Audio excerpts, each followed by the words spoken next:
ইসরায়েলের প্রধানমন্ত্রী Benjamin Netanyahu new York সফরে এলে তাকে গ্রেপ্তার করা হবে বলে আবারও জানিয়েছেন শহরটির নবনির্বাচিত মেয়র জোহরান মামদানি। সম্প্রতি এক অনুষ্ঠানে যোগ দিয়ে একথা বলেন তিনি। নির্বাচিত হওয়ার আগেও মামদানি বলেছিলেন নেতানিয়াহুকে গ্রেপ্তার করবেন তিনি। মামদানি এমন সময় এ মন্তব্য করলেন যখন ইসরায়েল সফররত নিউ ইয়র্কের বিদায়ী মেয়র এরিক অ্যাডামস সাক্ষাৎ করেন দেশটির প্রধানমন্ত্রী নেতানিয়াহুর সঙ্গে। একই সঙ্গে নেতানিয়াহুকে মামদানির শপথ অনুষ্ঠানে অংশ নেওয়ার আহ্বান জানান তিনি। এরিক অ্যাডামসের সঙ্গে সাক্ষাতের পর ABC 7-এ সরাসরি সম্প্রচার অনুষ্ঠানে যোগ দেন মামদানি।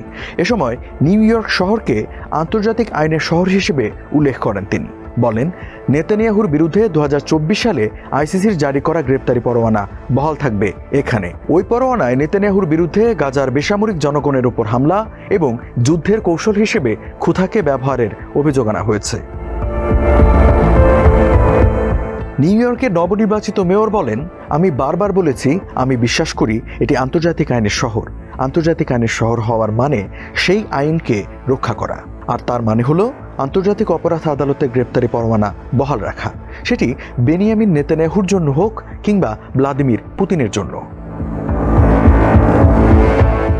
মেয়র নির্বাচনে জয়ের আগে গত অক্টোবর মাসে ফক্স নিউজের দ্য স্টোরি অনুষ্ঠানে মার্থা ম্যাককালামের সঙ্গে আলাপচারিতায় মামদানি বলেছিলেন, আইনত অনুমতি থাকলে নেতানিয়াহুকে গ্রেপ্তার করবেন তিনি। ফিলিস্তিনের গাজায় গণহত্যা চালানোর অভিযোগে নেতানিয়াহুর বিরুদ্ধে বেশ কিছুদিন আগে গ্রেপ্তারি পরোয়ানা জারি করেছেন আন্তর্জাতিক অপরাধ আদালত ICC। মামদানি বলেন, নেতানিয়াহুর গ্রেপ্তার নিশ্চিত করতে কোনো নতুন আইনের আশ্রয় নেওয়ার চেষ্টা করবেন না তিনি। এ সময় মার্কিন প্রেসিডেন্ট ডোনাল্ড ট্রাম্পেরও সমালোচনা করেন। বলেন, আমি ডোনাল্ড ট্রাম্পের মতো নই। আমি এমন একজন যে বিদ্যমান আইনের মধ্যেই থাকতে চায়। তাই আমি নিজে থেকে কোনো আইন বানাবো না, বরং বিদ্যমান আইনের ভেতরে থেকে সব ধরনের আইনগত সম্ভাবনা খুঁজে দেখব।